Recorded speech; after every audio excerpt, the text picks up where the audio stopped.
नमस्कार। ज्योतिष संसार देखने वाले सभी दर्शकों का मैं पंडित राजन शर्मा हार्दिक अभिनंदन करता हूँ।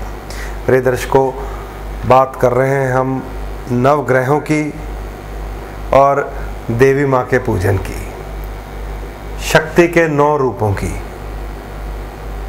कल मैंने आपको बताया था कि जिस प्रकार शक्ति के 9 रूप हैं उसी प्रकार ये 9 ग्रह हैं। और कभी कभी हमारी जन्मपत्री में कुछ ग्रहों की स्थितियां अच्छी नहीं होती। कुछ ग्रह नीच हो सकते हैं, कुछ अस्त हो सकते हैं, कुछ वक्री हो सकते हैं, कुछ ग्रह शत्रु राशियों में बैठे हो सकते हैं, या कुछ ग्रह आपस में ऐसी युति बना सकते हैं कि एक दूसरे के शत्रु हों, जैसे एक देव ग्रह और दूसरा दैत्य ग्रह। जैसे पिछले कई दिनों से आपको मंगल शनि, मंगल राहु, चंद्र शनि आदि ये दोषपूर्ण युतियां मैं आपको समझाता हुआ आ रहा था। तो ग्रहों की स्थिति हमारी जन्मपत्री में हमारे पूर्व जन्मों के कर्मों के अनुसार अच्छी या बुरी हो सकती है, लेकिन जब ईश्वर हमें वो दिन प्रदान कर दे कि आपके ग्रहों की स्थिति अच्छी है या बुरी है, आपको समझ लीजिए एक फास्ट ट्रैक अदालत लगा दी गई है कि अगर आप उन दिनों में भक्ति से सराबोर रहें, बुरे व्यसनों को छोड़ने का संकल्प कर लें, मन के अंदर स्वयं से, दूसरों से नहीं, किसी को बताकर नहीं, बोलकर नहीं, मन के अंदर स्वयं से एक संकल्प कर लें कि मैं अपने बुरे व्यसनों को, बुरी आदतों को छोड़ दूंगा या छोड़ दूंगी, और माँ जगदम्बा के चरणों में नतमस्तक हो जाएं, तो यकीन मान लीजिए ऐसे कई प्रयोग मैंने स्वयं करके देखे हैं। जीवन में सफलता इन 9 दिनों में ही दिखाई देती है। उपाय तो मैंने फिर भी आपको बता दिया है कि एक नारियल और एक ध्वजा, झंडा जिसे कहा जाता है छोटा सा, माँ के चरणों में पूरे 9 दिन चढ़ाइए कि कम से कम राहु और केतु को तो नियंत्रण में कीजिए। उपाय मैंने फिर भी आपको बता दिया है। और वैदिक विधियां, जो पूजन की विधियां हैं, जो आप आजमा रहे हैं, जिन लोगों ने घरों में घट स्थापना की है, वो जाने और अनजाने 9 के 9 ग्रहों को ठीक कर लेते हैं। खासकर व्यापारी वर्ग, याद रख लीजिए, क्योंकि नवरात्र की कथा पढ़ेंगे तो एक राजा और एक व्यापारी दोनों ऋषि मेधा के पास चले गए थे। तो मेधा ऋषि ने बताया था कि किस प्रकार योग निद्रा में भगवान विष्णु के कानों में से मधुप और कैटप नामक 2 राक्षस प्रकट हुए। और 2 राक्षस जब प्रकट हुए तो वो ब्रह्मा जी की तरफ हथियार लेकर भागे। ब्रह्मा जी ने भगवान विष्णु को प्रार्थनाएं की, लेकिन योग निद्रा में मस्त भगवान विष्णु नहीं उठे, तो ब्रह्मा जी ने उनकी आंखों में निवास कर रही योग माया को जगाया। और जब वो तेज पुंज बाहर निकला, वो शक्ति का रूप ही माँ जगदम्बा है। और उसी रूप ने फिर आगे कई रूप लिए। महिषासुर का वध किया, शुंभ निशुंभ मारे, चंड मुंड मार के माँ चामुंडा कहलाई। रक्त बीज का वध करके इस संसार से रक्त में फैले हुए वायरस को समाप्त किया। जैसे आजकल मंगल और राहु के मेल के कारण डेंगू नामक जो बीमारी है वो रक्त बीज है। अगर आप इस सिस्टम को समझ जाएंगे कि नवरात्रों का वैज्ञानिक अर्थ ये है कि हम अपने शरीर को थोड़ा सा रेस्ट दें, व्रत करके संयमित कर लें, तो शरीर में आने वाली व्याधियां, बीमारियां मौसम के बदलने के कारण नहीं लगेंगी। और ज्योत जगाकर माँ जगदम्बा के सम्मुख बैठें, उस ज्योत में से जो निकलने वाली ऊर्जा है उसे वो परत कहा गया है, जिसे विज्ञान ने भी परख लिया है, ओजोन। ओजोन की वो परत जो ज्योत में से निकलती ऊर्जा हमारे शरीर के आसपास एक ऐसी ऑरा क्रिएट कर लेती है कि उस ऑरा में फिर बीमारियां पैदा करने वाले कीटाणु प्रवेश नहीं कर सकते। राहु और केतु की शक्ति क्षीण हो जाती है।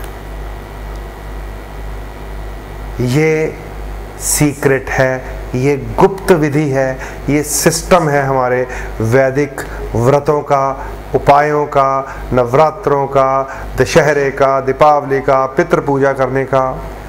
ये ना समझे ये महज हंसने खेलने, नए वस्त्र पहनने, मिठाइयाँ बांटने और पटाखे चलाने के त्यौहार हैं ना। ये चेन ऑफ फेस्टिवल्स जो है कि पहले पितृ पूजा कर लीजिए, फिर जगदम्बा की पूजा कर लीजिए, फिर अपने अहंकार का वध कीजिए दशहरे के दिन। रावण का पुतला फूकने से नहीं कुछ होगा, अपने अंदर के अहंकार का वध कीजिए, उसे जलाइए, और फिर वहाँ लक्ष्मी प्रकट होती है कार्तिक के अमावस्या पर, जिसे आप दीपावली कहते हैं। तो ये गुप्त विधियाँ हैं, इसे अगर आप समझ लेंगे तो ये जो वायरस फैल जाता है, जिसे हम गैस्ट्रो कह देते हैं, जिसे हम डेंगू कह देते हैं, या तरह तरह के नए नए नाम रख लेते हैं रिसर्च कर करके, अगर इन दिनों में माँ जगदम्बा की पूजा में हम विधि को अपना लें, उन आहारों को छोड़ दें जिन्हें तामसिक आहार कहा गया है, जिसे मांसाहार कहा गया है, मदिरापान कहा गया है, धूम्रपान कहा गया है, यहाँ तक कि लहसुन और प्याज को भी इन दिनों में व्रत के अनुसार छोड़ दिया जाता है कि अंदर तमस पैदा ना हो। तो ये विधियाँ इसलिए बनाई गई हैं कि हमारे शरीर के अंदर किसी भी प्रकार का वायरस, कीटाणु, बीमारी प्रवेश ना करे, और हमारे शरीर का जो मशीन है, जो सिस्टम है, वो एक बार स्लो हो जाए, रीसेट हो जाए, और आने वाली सर्दियों को अपने ऊपर झेलने के काबिल हो जाए। इसीलिए इसे शारदीय नवरात्र भी कहा जाता है, शरद ऋतु में करने वाले व्रत तप उपवास भी कहा जाता है। ग्रहों ने अपनी चाल नहीं छोड़नी। अगर आपको ग्रह गोचर ही बताता जाऊंगा तो आप थोड़ा सा निराश हो जाते हैं। ये ग्रहों को नियंत्रण करने की विधि है। ग्रह गोचर आप समझें, सूर्य तुला राशि में प्रवेश कर चुके हैं कल से, और तुला राशि में सूर्य नीच हो जाते हैं, और नीच का सूर्य जीवन में परेशानियां पैदा करता है। लेकिन मैंने आपको बताया था कि माँ शैलपुत्री की पूजा सूर्य को नियंत्रण करती है, और माँ का जो स्तोत्र है जिसमें माँ के बीज मंत्र हैं, ऐंग ह्रीं क्लीं, अगर ये बीज आप लगाकर 9 के 9 दिन एक माला बनाकर माँ की पूजा करें, अगर आप ओम ऐंग ह्रीं क्लीं चामुंडाय विच्चे माँ के इस मंत्र का प्रयोग माँ के 9 नामों के साथ एक माला बनाकर करें, और माँ की ज्योत के सम्मुख बैठकर करें, ताकि ज्योत में से निकलने वाली ऊर्जा आपके आसपास एक ऐसा घेरा बना ले जिसे सुरक्षा कवच कहा जाता है, सुरक्षा चक्र कहा जाता है। और आप अपनी पूजा के स्थान पर अगर एक बीसा यंत्र रख लें, ध्यान दें मेरी बात पर, अगर एक बीसा यंत्र रख लें, और फिर जो भी आपको साधारण से साधारण पाठ आता है, नहीं भी कोई आता तो जय माता दी बोलिए। जो भी आप, सबसे साधारण तो मैंने आपको बता ही दिया है, ओम ऐंग ह्रीं क्लीं चामुंडाय विच्चे। अन्यथा इन 9 नामों का भी आप नाम ले सकते हैं, जो शैलपुत्री से लेकर सिद्धिदात्री तक है। और एक यंत्र रखें जिसे बीसा यंत्र कहा जाता है। 9 दिन उसकी पूजा हो जाएगी, अंतिम दिन कंजक पूजन करके उस बीसा यंत्र को व्यापारी अपने गले में रख लें, गृहिणियां अपने गहनों में रख लें, स्टूडेंट्स जो विद्यार्थी हैं वो अपने जैसे बुक शेल्फ होता है या छोटा सा कोई पवित्र स्थान बनाया हो किताबों में, उसमें रख लें। जॉब करने वाले, नौकरी करने वाले लोग जो प्रमोशंस के लिए प्रयास करते रहते हैं, पदोन्नति के लिए, वो अपने इस प्रकार अपने मेज पर, अपने टेबल पर एक शुद्ध स्थान बनाकर पाठ किया हुआ बीसा यंत्र अगर स्थापित कर ले, और फिर हर रोज उसके ऊपर यही मंत्र से प्रणाम करें, ओम ऐं ह्रीं क्लीं चामुंडाय विच्चे, तो यकीन मानिए नवग्रहों को नियंत्रण करने में आप स्वयं एक प्रयास कर लेंगे, स्वयं। ये सीक्रेट है,